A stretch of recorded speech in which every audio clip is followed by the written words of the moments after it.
Baraka, mtani wenu kacheza hapa leo. Kacheza na Singida Black Stars na kapata ushindi wa goli moja. Umemwonaje mtani? Mimi kwa kusema la ukweli leo nimekuja kwenye game hii kuja kuangalia kwa sababu naamini mechi ya Singida pamoja na Simba ni mechi kubwa. Na nilitegemea kwamba kwa sababu ni mechi kubwa, ama mechi kubwa zinajulikana Bongo. Kuna Azam na Yanga, Azam na Simba, Simba na Singida, Yanga na Singida. Hizo ndio mechi na Simba na Yanga. Hizo ndio mechi kubwa. Nikategemea mechi kubwa inachezeshwa na waamuzi wakubwa. Hilo ndio la kwanza nilitegemea. Kwa hiyo niliamini kama sio Arajiga mechi hii kupewa basi atapewa Kayoko, sababu na waamuzi wetu wakubwa ambao wanafanya vizuri kwa sasa hivi. Lakini cha ajabu tumeshuhudia cha tofauti. Kiukweli ilikuwa ni mechi nzuri, lakini cha ajabu muamuzi kuna namna ameonyesha waziwazi kwamba bado ana maelekezo kutoka sehemu fulani. Kwa sababu mechi kama ya leo kulistahili kutoka penalty mbili za wazi, with the clear penalty ambazo zisababishwa na Jonathan Soa katika box la Simba, lakini zote amefinya, na kitendo kile ameenda kukifanya Soa kwa akaweka ni foul ikaelekea kwenye lango la Singida. Sasa mimi nimeshangaa kwa nini huku imekuwa ni foul lakini kule haikuwa foul, na ilikuwa ni ndani ya 18. Kwa hiyo unaona kabisa ni bado maelekezo yanaendelea katika mechi za Simba. Hiki kitu kiukweli sisi kinatudisappoint sana. Baraka, hawa wacheza hapa wanakutana finali, wanakutana kwenye finali ya CRDB. Nyie tayari mmeshatangulia Young Africans. Unamuona nani hapa anakuja kwenye finali? Mimi kiukweli namhitaji yoyote tu, lakini sana natamani Simba mtani wangu nije nikutane naye kwenye CRDB, kwa sababu huko kwenye ligi hatutocheza. Young Africans misimamo yetu iko pale hatuchezi na hatuna mpango wa kucheza. Kwa hiyo mimi ningetamani apite mtani ili tukutane kwenye CRDB ili tujue ni nani alikimbia mechi ya NBC, mechi ya tarehe 8 mwezi wa 3. Mimi natamani sana Simba apite. Kwa sababu gani? Tunakuwa tunaona kwenye ligi, naona kama wameamua kupashika. Yaani ligi imeamua kama vile sayari ishakuwa yako. Mimi ningewashauri tu kuliko kuendelea kupata nao tabu na waamuzi na maelekezo kibao, wangelichukua tukombe walipeleka Msimbazi, ijulikane kabisa kwamba kombe msimu huu wanahitaji liende Msimbazi. Lakini kwa kinachoendelea kiukweli kinatudhalilishia ligi yetu.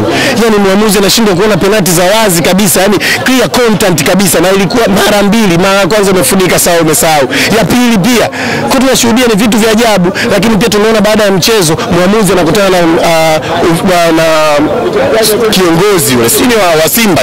Sawa, siwezi kumtaja jina. Anamuita pembeni. Sasa sio alikuwa anapewa ushuru, sio alikuwa anapewa nini. Mtakiona ndugu zangu wa Tanzania. Sisi tunayoongea ni mambo ya kweli yanayoendelea kwenye ligi yetu. Tupo kwa ajili ya kupambana ligi yetu ikue, lakini haya mambo yanayoendelea yanatufanya ligi yetu inakuwa haiwezi kukua. Simeelewa. Ni vitu vya ajabu vinaendelea katika soka letu. Na haya ndio madhara yake. Tumeona wanapoteza finali ya juzi. Finali amepoteza kwa sababu alikuwa anategemea, ameshazoea kubebwa. Huruma sio malezi, anategemea mbeleko. Mwisho wa siku anakutana na referee ambaye amenyooka. Hakukuwa na penalti, hakukuwa na kadi nyekundu. Simeelewa. Na muamuzi alivyokuwa yuko sahihi kabisa, akaongeza dakika 15 ndani ya mchezo mmoja, lakini bado alipata on target moja tu. Maana yake finali nzima home and away walicheza dakika 180, ukijumlisha na dakika 15 na kule dakika 7 jumla dakika 21 ni 201, zote wamepata on target moja. Simeelewa. Kwa hiyo wanaendelea kumlaumu muamuzi wa mechi ya finali ya CAF, lakini wanasahau kuona madudu yanayofanywa na waamuzi katika mechi zao za ligi. Kwa hiyo ni aibu kwa kweli. Kama na jinsi yako Berkane. Mimi Pauni mtani wangu. Yaani mimi Simba na Yanga sisi ndio watani. Asitegemee Simba mimi nikamsupport katika mechi zake, na mimi sitegemee Simba kunisupport kwenye mechi zangu. Kwa mimi lazima nimtanie na nina uhuru wa kumtania kwa sababu sisi ni watani. Tena hizi habari za kupigana za ugomvi mimi kiukweli nazichukia sana, kwa sababu tumekuwa sisi tukiona wazazi wetu, wazee wetu wakiwa wanataniana, lakini haya habari ya kuchaniana jezi, kupigana sio mambo ya kizamani.